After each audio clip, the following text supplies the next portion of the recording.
morning everyone, and welcome to today's broadcast of the British Pathé News. Today we have a special programme set up for you viewers at home, Odyssey to the Arctic, where we will be covering what wonders can embrace there.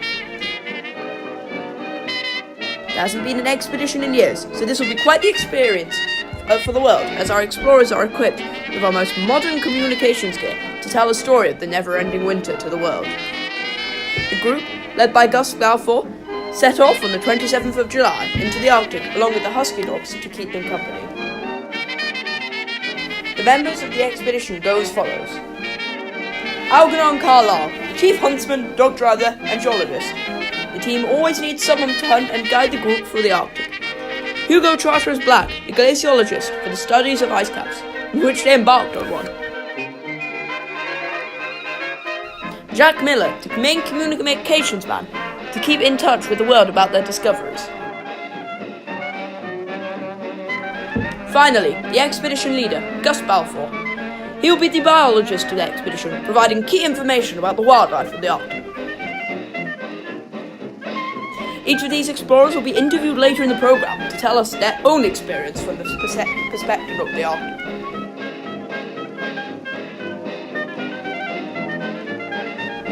The Arctic is a beautiful place, filled with breathtaking sceneries and wonderful wildlife. Like the Ursus martinis, or its common name, the polar bear. Each animal will be studied very carefully, and the research will help the recordings of these animals to preserve their existence. This seal, for example, has been attacked by a polar bear. It is too weak to carry on, and so the body will be used for research on the animal. Though the Arctic may be beautiful, with its stunning views and the celestial northern lights, these rewards are not gained easily. The harsh challenge in order to achieve them is truly brutal, with sub-zero temperatures going as low as minus 50 degrees Celsius, not to mention the horrific Arctic blizzards. However, they are equipped with the finest and most modern gear available. Our explorers were safe throughout the expedition. With thick winter coats and added winter gear, they were set to embark on the expedition. At breakpoints throughout the journey, they would set up camp for the night and rest at ease by the fire, if they weren't hit by the chilling winds. They came home safely, bringing back the wonders of the Arctic with them. The explorers also collected samples of ice for further studies on ice dynamics and living biological species in the ice. Using this state-of-the-art equipment, like this ice drill, to collect valuable samples for the examination, the team have no problem in harvesting the material.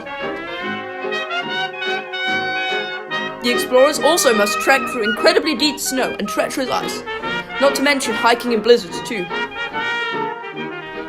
After a long and hard day of work, these explorers take their rest in their warm tents.